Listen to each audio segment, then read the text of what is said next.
meus amigos, aqui Gilmenick, o Conde Basílio. Estou aqui dentro do Templo Escola, em Itanhaém, no litoral sul de São Paulo, dentro do Recanto Rosa dos Ventos, onde nasceu o primeiro Santuário Nacional de Santa Saracali. E hoje vamos estar falando sobre mistérios, sobre aqueles contos especiais que aconteceram na minha vida no mundo espiritual. Tá preparado para ouvir? Então começa agora o nosso Palavra de Amigo. Palavra de Amigo de hoje, especial mistérios.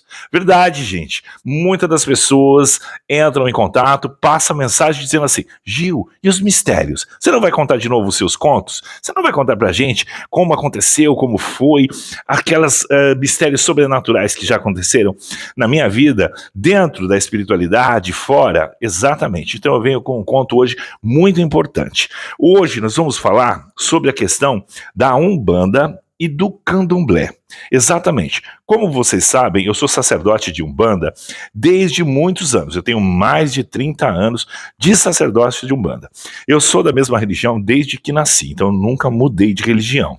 A maioria das pessoas perguntam: Gil, mas você é feito de santo, e aí você é feito no Candomblé? Como você faz? Você toca Umbanda, toca Candomblé? Eu tenho meus fundamentos com os orixás do Candomblé. Porém, eu sou zelador de Umbanda, eu sou umbandista, sempre fui umbandista, desde sempre. Nunca cultuei e nunca comandei o Candomblé. Por quê? Porque eu acho que a religião é uma escolha na vida das pessoas, seja ela de qual for. Não existe a religião certa e errada. Existem aquela que combina com você e aquela que não combina com você. E isso acontece no Candomblé. O que não dá para ser é de uma e outra. Agora, as religiões atuais, elas têm uma releitura de tudo e um mix, uma miscelânea das coisas. E aí o que acontece? Uma coisa bate com a outra.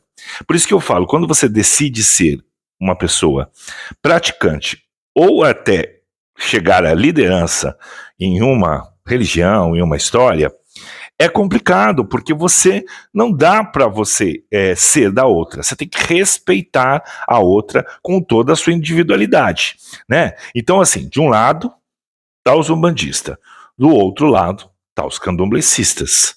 São a mesma coisa? Não são a mesma coisa. Não é a mesma religião e não é. Mas e os orixás? São os mesmos? São os mesmos. E aí bagunçou toda a cabeça, né? São os mesmos. O culto é diferente. A maneira de cultuar orixá na Umbanda é totalmente diferente. E a do Candomblé totalmente diferente. Qual a correta? As duas. Cada um tem os seus dogmas. Fundamento é uma questão de cada lugar. Fundamento é aquele tal negócio. Eu criei aqui esse espaço, esse terreiro, tá? Tá aqui meu altar, tá aqui o cadeirão, tá aqui quadros, tá aqui, tá assim, tá. Sabe? A predisposição das imagens, os atabaques, tudo assim. Isso é fundamento da minha casa. O chão preparado, as coisas, os mistérios, a comieira da casa, tudo bonitinho ali posicionado, de acordo com as minhas entidades, são os fundamentos da casa. Quem for frequentar este solo, este lugar, tem as suas regrinhas. O jeitinho de cumprimentar quando entra, o jeitinho de bater cabeça no altar, aonde quem senta e quem não senta nesse cadeirão, quem vai, quem cuida e não cuida dessas imagens, quem toca a mão nesses atabaques. Isso faz parte de fundamento, de casa para casa. Claro que também de religião para religião. A deturpação de tudo isso é que é a complicação, gente. O que acontece? Pessoas que se passam por religioso para ganhar dinheiro e tudo mais, isso nos enfraquece, porque as pessoas visualizam essas, porque as que mais aparecem na mídia são esses falsos religiosos e catimbozeiros aí, feiticeiros aí, que vendem um produto em nome da religião. Bom, o que eu vou... Então, há curiosos para saber qual é a parte mistério disso tudo. Então é só para diferenciar que uma religião é uma e outra é outra. Que os orixás, eles têm uma representatividade em cada uma de uma maneira diferente. O culto é totalmente diferente, tá? Certo e errado não existe. A mistura enfraquece porque perde a essência que cada um respeita. Mas o respeito tem que ser mútuo. Então, quando um pai de santo de candomblé bater na minha casa, ele vai ser recebido como uma pessoa de uma hierarquia espiritual igual. Mesmo que aqui ele não vá conduzir a casa de Umbanda. Ele vem para uma visita, ele vai ser acolhido como um líder. Quando eu for no candomblé, eu sou acolhido como um líder? Não. A Umbanda tem essa flexibilidade de receber todos de qualquer religião como líderes. Exatamente, um padre, um pastor, um candomblecista, um quimbandista, tanto faz. Todos vão ser recebidos aqui como líderes ali. Igual. Só que o umbandista, quando ele vai no candomblecismo, ou ele vai num outro lugar, ele é bem repudiado. Se ele for no kardecismo, ele é repudiado. No candomblecista, ele não é nada para aquela religião. Porque eles são mesmo nariz empinado e tudo mais, e dessa forma. Por quê? É a forma mais pura, é a religião mais antiga. E a Umbanda é mais jovem, então ela não é reconhecida, o que é um grande erro. Mas as entidades, os orixás, nos veem dessa forma? Aí que tá. Os orixás não têm essa distinção que os seres humanos têm. Mesmo porque o candomblé no Brasil é um carnaval, é muito carnavalizado e é muito gourmetizado e exageradamente, que não é na África. O candomblé da África é raiz, é pé no chão, é na rua, é muito, muito, muito diferente do que tem aqui. Não tem esse luxo, não tem esse exagero, não tem os exageros. O candomblé brasileiro é uma religião única. Já começa por aí. E aí tem aquela coisa toda da empáfia. Bom, tô dando toda essa volta, mas agora eu vou no ponto. Conheci um amigo há muitos anos atrás, candomblecista. E ele era filho o segundo filho a ser feito de um candomblecista famosíssimo que nós temos aqui na região de São Paulo, né? No estado de São Paulo, famosíssimo. E ele era o segundo filho. E eu conheci há muitos anos atrás, quando esse candomblecista famoso começou, muitas pessoas falavam que os filhos dele nunca vingariam, então, e vingaram até hoje, ele é famosíssimo, tal, uma das estrelas do candomblé aí no estado de São Paulo. Ok, e esse era o segundo filho, e ele já tinha a sua roça no interior de São Paulo, grande e tal, e ele teve uma desilusão, parou com tudo, ele trabalhava na área da educação, largou tudo tal, e a gente se encontrou, e a gente começou a falar sobre espiritualidade, tudo, ele foi até a minha casa tal, e ele estava com o jogo dele. Mas ele falava que ele não queria mais, que ele tinha parado com tudo, só que a gente foi tendo uma conversa tal, e ele jogou para mim os búzios, me falou muitas coisas importantes que estavam realmente acontecendo comigo, e eu retribuí jogando as minhas cartas. Joguei, falei sobre o orixá, falei sobre tudo que ele não havia me contado. E contei tudo, datas, histórias, locais, que o santo dele estava respondendo, eu estava falando isso, que o santo queria que ele voltasse, que tinha a obrigação a ser feita, que tinha uma história a ser colocada, existia uma festa que seria um marco de tudo, que seria a volta dele, que trazeria isso assim, assado e tal, que a vida dele estava desse jeito. Então ele ficou assim de cara, porque a gente não tinha tanta intimidade e não tinha tido toda essa troca de informação. O jogo dele foi muito técnico comigo, muito bom, só que ele tinha aquelas obrigações que ele achava que eu deveria fazer no candomblé. E eu, por ser umbandista, falava, não vou fazer. Eu sou umbandista, não quero ser candomblecista, então eu não vou fazer fundamentos do candomblé, porque eu não pretendo cultuá-lo. Então, na cabecinha dele só funcionava as coisas feitas no candomblecismo. E na minha cabeça, eu reverti as histórias que ele me falou através do meu culto, o que eu faria na minha religião, né? Sem trair uma outra. Ok. E aí ficou. E realmente as coisas aconteceram. Tinha uma mãe de santo onde eu morava lá, que ela me perseguia. Ela era candomblessista também. E ela vivia querendo que eu fosse embora. Mandou uma outra que trabalhava com ela, morava com ela lá, botar uma cobra viva no meu portão para me espantar, para ver se eu ia embora dali. Assim, eu sou meio perseguido nos lugares onde eu vou, eu incomodo, né? Eu não sei porquê, mas eu incomodo. Acho que é o meu tamanho, leonino, o meu brilho, será que incomoda?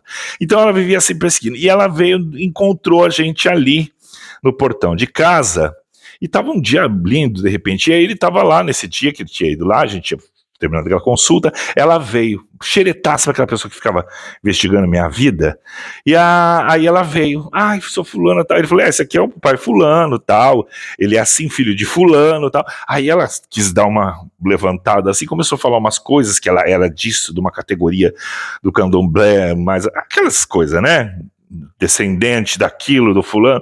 Aí ficou um pouco aquela briga de ego, e ambos carregavam o orixá Yansan, ele e ela. Eu sei que um deu uma resposta atravessada pro outro, e na hora me bate um raio. Assim, botou todo mundo pra dentro de casa. Eu, não passava nem Wi-Fi. E aí, tal, que era aquela coisa do ego, que esplantou todo mundo lá dali e tal. E aí conversamos bastante e tal, e ele falou, nossa, eu fiquei impressionado com esse jogo e tal, e ele ficou impressionado de eu ter um quarto de Exu num lugar da casa ali, e aí ele falava, você tem muita coisa que esse tranca-rua seu, você tem muita coisa com Exu, no candomblé não é assim, você não pode ter toda essa coisa com esses Exus assim e tal. Quando eu terminei o jogo pra ele, e que descasquei a vida dele, que ele ficou do avesso, ele falou, olha, realmente esse Exu é algo de muito forte na tua vida, porque ele é do candomblé ortodoxo, onde não tem entidades. Nem o Exu é o Exu Orixá e não o Exu que eles chamam de catiço, que é como a gente mostra ali. Ok. O que aconteceu? Pegamos uma amizade maior, tal. Ele voltou para a cidade dele e retomou de volta. Ele já estava vendendo o sítio onde era o terreiro, tudo, estava desfazendo, estava meio abandonado as coisas, não queria saber de filho de santo, mais nada, e era grande a coisa ainda. O que acontece, ele retomou tudo. E aí eu fui saber que depois daquele jogo, ele tinha a obrigação dele, de anos, né, a ser feita, e aquela festa para o orixá dele, que era Logunedé. Para o orixá dele, era uma festa importantíssima que marcava as oferendas, os anos no candomblé, porque lá se comemora anos, né? 7 em 7 anos, tem toda uma festa importantíssima, e você vai praticamente evoluindo cada vez mais e se tornando mais forte o teu cargo cada vez mais no candomblecismo. É bem rigoroso, é muito cheio de detalhes, mas faz parte. É igual assim, você vai raspar o santo, vá numa casa de santo. Vá ser do candomblé de verdade. Já que você vai perder o seu cabelo, vai isso, vai fazer aquilo, vai ter tanta coisa, faça numa casa verdadeira. Não faça numa bandomblé, num fake. Você vai derrubar o seu cabelo à toa, você vai fazer um monte de obrigação à toa e não fez nada. Você não é nenhuma coisa nem outra e é só uma mistificação. Então procure realmente um lugar sério e se vai se dedicar, se dedique mesmo ali, né? Como as pessoas são, com seriedade, né? Com fundamento. Procure um lugar com fundamento. A Umbanda também. Ok, aí o que acontece? Ele me liga, tal, conversamos e falou assim, olha, vai ter a festa do meu orixá, vai ter assim, eu retomei tudo, tal, peguei, fiz de volta, fiz as obrigações todas, vai ter a festa, o marco da volta de tudo, parari, parará, vai ser aqui, tal, eu queria muito que você viesse. Falei, ai, que bom, eu vou sim. E a gente sempre discutia. Cada vez que ele falava, ele era muito ortodoxo no candomblé e eu muito na Umbanda. Ortodoxo é mais, né, antigo, ali, quadradinho, nos preceitos de cada lado. E a gente sempre briga, os dois também, se não me engano, os dois são leoninos, então a gente cospe fogo quando conversa, mas a gente gosta muito e se respeita. E é muito legal isso. O que acontece? Bom, eu falei, eu vou, e eu sempre tive trailer, né, sempre tive motorhome. Aí eu falei, eu vou com o meu motorhome, porque essas festas são intermináveis, aí a hora que eu cansar eu durmo, vou lá dentro do meu motorhome e durmo, tá? Vou escolher uma roupa de santo bem bacana pra eu ir. Ele falou, você não vai vir vestido de pai de santo, né? Eu falei, ué, você não tá me convidando pra festa do seu santo? Eu vou com a minha roupa de santo. Ele falou assim, mas você é de Umbanda. Eu falei, e daí? pode ter certeza que eu não vou receber nenhum guia de Umbanda lá. Aí ele fez assim, você sabe que você vai ser hostilizado pelas pessoas que o candomblé não aceita, tal, vão assim, assado. Falei, olha, se eu não posso ir como eu sou, eu preciso esconder quem eu sou, então eu não vou. Aí ele falou, vem como você quiser.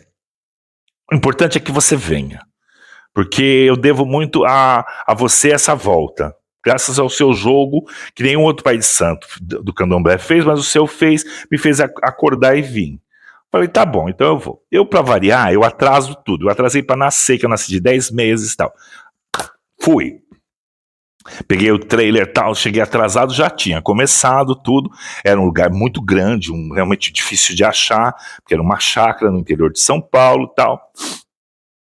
Aí fui, cheguei, coloquei tudo bagunçado. Aí o que acontece? Tava com uma calça verde e uma camiseta mesmo, lisa, sem desenho, sem nada, amarelona, amarelo gema. Eu sempre fui muito colorido, né? E na época usava, não tinha barba, o cabelão era ainda, tava na época de show, era loirão, todo pintadão de loiro, meio picadão, então era mais cheio ainda, mas era volumoso e era loiro, tá, chamava atenção pra chuchu, como ainda, né? E bem mais novo, né?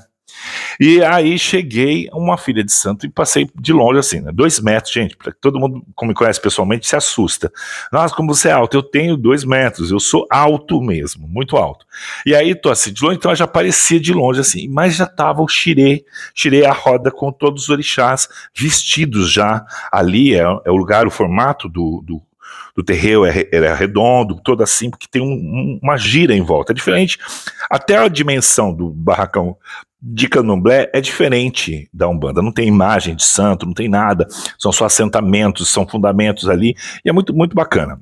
E assim, ó, gente, ele convidou a nata, o creme de la creme do candomblé, então estavam todos lá, porque ele era um descendente de uma pessoa famosa, e os famosos estavam lá, e tinha as pessoas que tocavam tudo. E aí, a filha de santo mais velha dele, se não me engano, é Ked da casa, ela me catou, que era eu, já foi lá correndo, o pai falou que se você chegasse era pra eu colocar você em algum lugar aqui, acomodasse você, tal, que seria chegar, ser um amigo do pai, né, eu falei, sou, tal. Então, ok. Aí que ela pegou, me chamou, e ela passou assim, bem na entradinha do meio daquele redondo do xirê, assim. Quando ela passou comigo assim, quem estava tocando o candomblé, um dos pais de santo convidado, que estava tocando o toque, o povo do coro, tudo, e os orixás todos já, né? Quando ele me viu assim, bem passando na boca de entrada, ele bateu a já assim e parou o coro, segurou o coro, parou tudo, os orixás abriram o xirê, foram pro canto, outro virou pro canto e abriu bem o corredor onde eu tava, todo mundo olhou justo para aquele, né, aquela criatura gigante ali, e parou tudo. E aí o que tava tocando a casa bateu assim pra mim e me chamou pra entrar, e eu assim, e aí ele começou, e ele tem um toque na Umbanda, a gente tem uma cantiga para receber babalorixás em visita. No candomblé tem as cantigas, mas dobra-se o coro, né? Faz um toque dobrando o coro. Ela fala, dobrou o coro para a pessoa entrar, para receber alguém importante, né? Um avô de santo, um irmão de casa, um outro, né? E nisso aconteceu. Quando abriu e ele me chamou, eu não tinha como não ir, a menina também achou que era alguma coisa, eu fui. Lá vou eu, entrei, cumprimentei a casa toda, porque eu conheço todos os fundamentos e tal. Os orixás todos, não tinha um orixá vestido que não me cumprimentou. Todos assim tal, me levaram, aí o outro já me pegou, que estava tocando a gira, né, o toque, foi, me levou no cadeirão principal do orixá, do dono da casa, do Logunedé. Me pôs sentado lá no cadeirão. Sentei no cadeirão, falei, meu Deus do céu. Ele me mandou não vir nem vestido com a roupa, que dirá me sentar no cadeirão. Aí sentei, já joguei o pezinho de lado, soltei a sandália assim, já aquele tchauzinho de missa para todo mundo assim, e todo mundo encantado. Quem é? Eu não sei quem realmente pensaram que era, se eu era, sei lá, avô de santo dele, o que era, não sei, gente. Eu sei que foi aquela coisa, me colocaram na parte central lá e pau. Dobraram o couro, o xirê voltou, eu sentado ali, veio tudo com o conté e a o dele me perguntar se eu queria alguma coisa, se eu queria beber alguma coisa, se eu queria uma água, um suco, o que fosse ali. E os orixás iam passando, todos que passavam a roda de frente ao cadeirão onde eu estava, me saudavam e me abraçavam, todos virados no santo. Oxum, Oxóssi, Iemanjá, todos, sem exceção, pararam de frente ao cadeirão, me abraçaram e foram. Por último, quando já estava terminando o xirê para sair, inclusive o Logunedé é dele. Só que o Logunedé, quando me abraçou e veio, ele tirou o pano da costa, todo bordado em dourado. Só que depois eu fui saber que aquele bordado era em fio de ouro. Um pano da costa lindo. Jogou, me cobriu com aquele pano da costa, tirou uma ferramenta da mão que chama-se ofá, que é como se fosse um arco e flecha, formato de um arco e flecha que vai na mão aqui assim, dourado, de ouro 18. E eu não sabia. Me deu na minha mão, colocou assim e jogou assim. Tá, agradeci, fiquei lá com aquilo, né? Me colocou assim, terminou, foi o xirê todo assim. Tinha uma moça com um bebê no colo, sentada bem abaixo do cadeirão, assim, com uma criança no colo. Aí ela fez assim, ai, tá tão vento aqui, será que você não podia emprestar um pouco o pano que o orixá só para cobrir ele? Aí eu falei, tá bom. Aí ela pegou e já pegou o pano e jogou assim na criança. E eu tá lá com aquele negócio na mão e tal. Sai lá, entrou todos os santos. Quando o santo foi embora, o orixá dele veio para mim, fez assim e fechou e pulou assim, demonstrando carinho. Quem é de candomblé sabe que o orixá demonstra carinho para as pessoas que ele gosta, alguma coisa assim, através de sinais ou no abraço, tudo. Porque o orixá não fala, tá? Na manifestação ele não fala. Dependendo dos anos de casa, ele vai balbuciar alguma coisa no ouvido do pai de santo em Yorubá. O que ele faz é o ilá, é o grito de guerra dele quando ele chega, que é a marca registrada, que é um grito com algumas palavras em Yorubá no meio ali, difícil de entender, mas peculiar de cada santo. E ele fez aquilo, entrou lá para dentro e tal. Tinha um bolo lá também, um bolo grande, uma coisa assim, que era uma festa, né? Era a festa desse orixá e essa coisa. Primeiro pedaço do bolo, tudo. Quem foi que recebeu o bolo? Eu. Aí lá deram o primeiro pedaço do bolo, deram isso, aquilo e tal, aquela coisa. E todo mundo, aquela coisa, né? Quem é este homem? E eu, meu Deus do céu, eu me sentindo uma fraude ali no meio, né? Com aquele aceno e tal. Eu falei, vou ficar quieto, porque, nossa, se ele já me disse que o povo souber que eu sou um bandista, vai me xingar, né? Aí terminou aquilo. Ok, terminou tal. Aí veio essa moça, a equipe dele me chamou lá pra dentro. E assim, candomblé terminou, serve a comida para todo mundo. É muita comida, né? Que serve para todo mundo. Porém, os pais de santos mais velhos têm uma mesa, um local especial onde só ficam os mais velhos. Os mais novos não comem na mesma mesa, nada disso vai. Então, lá fui eu para a mesa dos pais de santo. Tá, sou pai de santo, tenho anos de santo, tenho anos de história. Para o candomblecista, significa alguma coisa? Deveria. Mas no caso, não. Porque tem que saber casa de quem, filho de quem, neto de quem, descende de quem. Então, assim, e estavam todos lá, desfilando as suas roupas africanas as mais caras, os torsos mais caros, os lag de bar e aquelas, sabe, aquelas contas caríssimas vindas disso, daquilo, e estavam todos querendo me entrevistar, os pais de santo.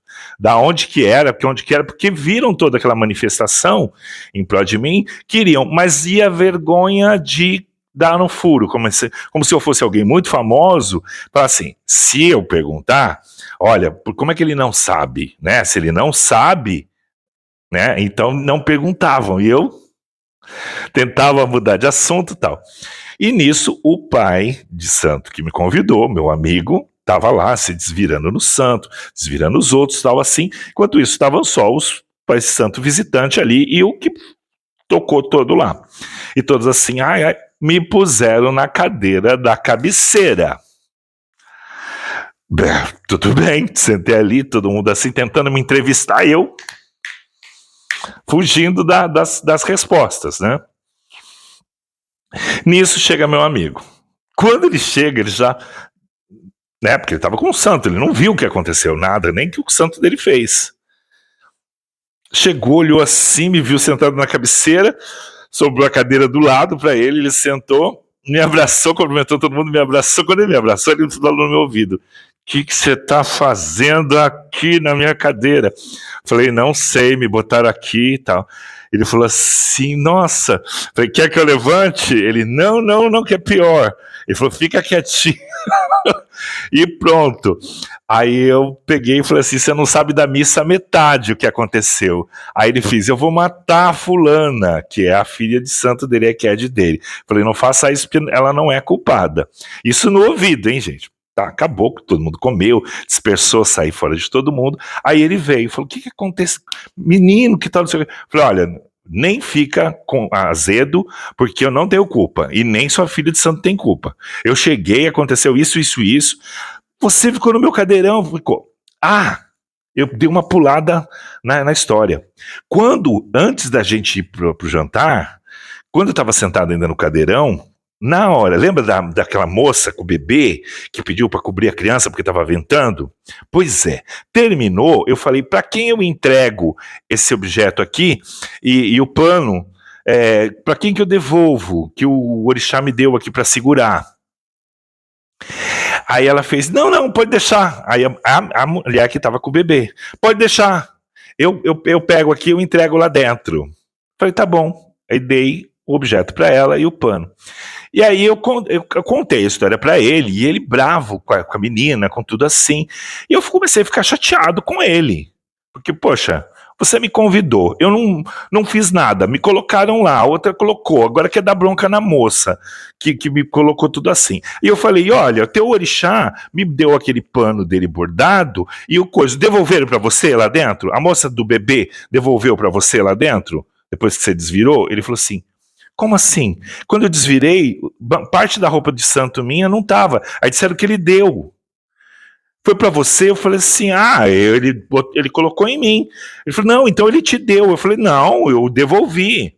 Porque na Umbanda, às vezes, os guias põem as coisas nas pessoas em símbolo de proteção, o chapéu, a capa, coisa assim. Mas não é que ele deu a roupa, ele cobriu e tal. No candomblé, não. Às vezes, aí você sabe que o orixá tira, às vezes, parte das coisas e dá para alguém, dá para os outros. E quando ele deu, e eu não sabia. Falei, não, eu mandei devolver, mas acho que a filha de santo de você que tem o bebê, que eu dei. Ele falou, não, que filha de santo que tem o bebê? Aí chamaram, foi olhar, a mulher passou a mão, a mulher roubou o pano, com o bebê e tudo, ela roubou o pano e o ofá de ouro. Ele falou, aquele ofá era de ouro, eu mandei fazer ouro 18 tal, não sei o que ele deu para você. Procura quem era do bebê, procura fulano. Aí, cara, aquela coisa, nem sei até hoje se pegaram ou não pegaram a ladra de terreiro. Você vê, no terreiro, no lugar de orixá. O orixá me presenteou e eu, na inocência, a mulher pegou e com o bebê no colo, hein? E aí levou. Aí ele, poxa vida, tal, não sei o quê. Aí ficou bravo, porque aconteceu essa coisa chata, tudo. E o orixá tinha me dado as coisas tal. Então ele teve uma reação muito chata, sabe, disso. E aí eu falei, olha, tá bom, meu querido, vamos fazer o seguinte, eu vou deitar lá no meu trailer, não vou embora agora porque tá muito tarde, mas amanhã cedo já te despeço agora, porque a hora que eu acordar eu já saio, já vou embora. E peguei, fui pro meu trailer, muito chateado, muito magoado com ele, por quê? Eu falei, qual a diferença? Eu sou realmente pai de santo, tenho mais anos de santo do que quase todo mundo que estava aqui, só que eu sou de Umbanda, e você sabe disso. E tal, e fui. Aí fui chateado, tudo, fui deitar, aí passou, acho um pouquinho, ele bateu na minha porta lá. Aí ele bateu, falou, eu falei, o que é? Ele falou, precisava falar com você. Eu falei, acho que a gente já conversou tudo, né? Mas, né, já tá bom, não tenho mais que me desculpar pra você. Aí eu falei, não, não quero, eu que quero pedir desculpas. Aí eu abri a porta do trailer, ele sentou, aí ele pediu perdão, chorou, tal. Olha, eu parei, refleti, eu vi o que eu fiz de errado, a minha soberba. Eu realmente saí do candomblé, queria largar tudo por causa disso, por causa dessa soberba, por causa dessa ignorância que um tem com o outro, de um querer ser mais que o outro. Isso me afastou. E o seu jogo me trouxe de volta, as palavras que você me trouxe de volta, e me lembrou que o meu orixá, eu estou no candomblé pelo meu orixá, e nem não pelos outros. Agora, se o meu orixá e todos os orixás que estavam em terra virados te receberam dessa forma especial, quem somos nós da terra para não reconhecer? Eles reconhecerem em você a grandeza que não tinha neles. O meu orixá estava te agradecendo porque eu só voltei por causa daquele jogo que você me fez. Então, o meu orixá estava grato para você por você ter me trazido de volta, por ele estar tendo a festa dele, por ele ter a possibilidade de continuar a missão dele comigo aqui através de você. E eu entendi tudo errado. E ele te pôs numa posição de honra, porque graças a você, o único ali que era responsável pela minha volta, era você, e sem intenção nenhuma, sem problema nenhum. O resto estava ali para aparecer com a minha festa. O resto estava ali para comer da minha comida. O resto estava ali para aparecer com o meu trabalho, para aparecer com tudo ali. Tanto é que tinha tanta gente ruim que roubaram o presente que ele te deu. Né? E aí realmente foi que minha ficha caiu de tudo. De que o orixá, ele é maior do que tudo isso. O orixá, ele não tem distinção se ele está se manifestando no candomblé ou se ele está se manifestando na Umbanda ou em qualquer outra religião. Eu posso virar crente amanhã que o meu orixá vai continuar me acompanhando. Eu posso virar católico que ele vai me acompanhar. Não importa a religião que eu esteja cultuando, eu sempre vou ter o meu orixá. Então é dessa forma que o entendimento foi assim. Então, assim, através de uma pessoa de outra religião, fez um jogo para ele que ele nem acreditava, porque não era com o Búzio, não era com ele. Confirmou o que ninguém confirmou para ele, conseguiu fazer ele voltar, retomar a vida dele espiritual, retomar os seus filhos, o seu orixá e trazer aquela grandiosidade. E ali foi toda aquela energia. E me recebeu com a grandiosidade que eu fui para eles, sabe? Não tinha a ver com o status, e tinha a ver com realmente necessidade, com mensagem. Eu fui um mensageiro para que ele voltasse. Então o orixá te entende como isso, como energia. Não estava fantasiado, não estava com a minha roupa, estava com roupa apaisana, estava de camiseta, de qualquer nota, e fui tratado como um rei naquele momento. E todos ali que estavam se achando rei, o orixá e mostrou o quanto ali a inveja, as outras coisas estavam perangulando, que roubaram o presente que foi dado para mim. A inocência minha era tão grande que eu não estava preocupado com os valores materiais que aqueles adornos tinham, que aqueles enfeites tinham. Para mim, ele só me homenageou e eu ia devolver, porque era dele. Sabe, não cresceu o olho, nada disso. Mas a pessoa que é malandra ali do meio, rata de terreiro mesmo ali, sabe o que vale cada tecido, quanto vale, quanto não vale, quanto custa, sabe, um pano da costa, quanto custa uma roupa, quanto custa um tecido de richelieu bordado à mão, ali com fio de ouro, tudo. Sabia. E na malandragem viu e sabia da essência, sabia que aquilo valia. Então, eu não, para mim, o que valia era estar sendo respeitado, estar sendo acolhido, estar sendo bem tratado. E o orixá me tratou dessa forma, mas os seres humanos não. Os seres humanos viram apenas o que eles queriam ver. Os que me achavam que eu era algo muito especial, todo mundo queria puxar meu saco, porque não sabia o fundamento. Então, assim, ele foi lá, pediu perdão, pediu desculpa, realmente, de pronto ele não entendeu, mas depois ele entendeu o que aconteceu, e aí tal, e foi muito bacana da parte dele. E hoje ele continua, o terreiro dele é uma sumidade, é um lugar maravilhoso, eu vejo mais ele agora por internet, muito tempo, depois eu fui lá jogar com ele para ele fazer algumas coisas, ele ainda queria que fizesse os ebós do jeitinho dele, eu falei, não vou, não vai cortar coisa na minha cabeça, nada. Porque a gente, às vezes, precisa recorrer a alguém também para ter uma segunda opinião e ajudar. Mas eu não consigo muito, gente. É assim, eu tenho ajuda verbal até de outros sacerdotes, mas os dogmas eu não consigo mudar. Eu sou muito fiel àquilo que eu sigo ali, certinho ali. Então eu não mudo muito, eu respeito as outras, mas eu não não faço práticas que vão de frente com o que eu acredito, com o que eu cultuo, né? Eu respeito cada prática de cada um. Só acho que a gente não pode fazer aquilo que fere a nossa índole. Então essa foi a história de hoje.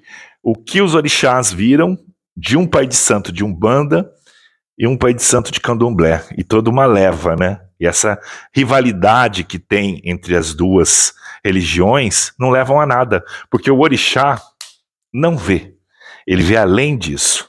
Ele viu dentro de mim o puro, como eu estava ali, sem armas, sem nada, estava curtindo e realmente feliz pelo meu amigo ter retomado todo aquele império que ele construiu e que, graças a Deus, só prospera até os dias de hoje.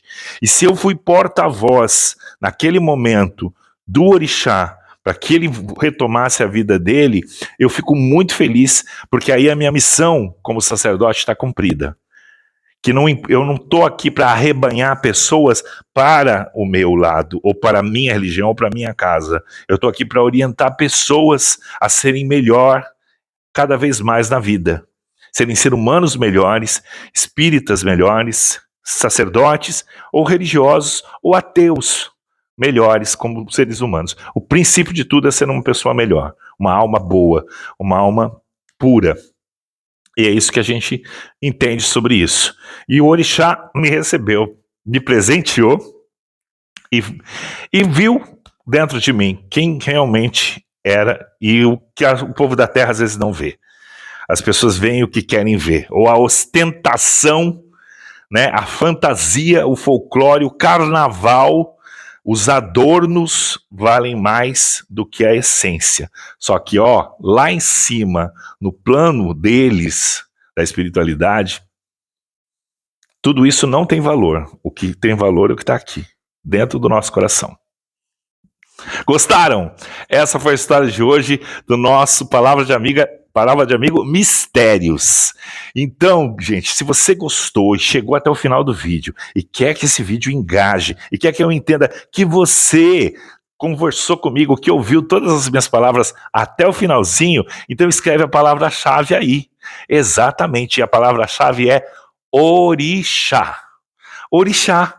Aquele que me reconheceu e que o povo da terra não. Se você escrever orixá, eu vou saber que você reconheceu aqui e que ficou até o final desse vídeo e que gosta muito do nosso canal e quer que ele cresça. Eu fico muito contente de você estar sempre presente no nosso Palavra de Amigo, fortalecendo essa corrente do bem que nós criamos aqui. Então, lembre-se que eu seguro na sua mão, você segura na minha, a gente não se larga mais, porque aqui você tem um amigo, no nosso Palavra de Amigo. Palavra de Amigo fica por aqui com muito axé, muita força e igualdade. Todos somos iguais perante o nosso sagrado, certo? Beijo no coração de vocês, até o próximo vídeo. Tchau, tchau. Seguro na sua mão, você segura na minha. A gente não se larga mais porque aqui você tem um amigo no nosso Palavra de Amigo. Na luta pra vencer.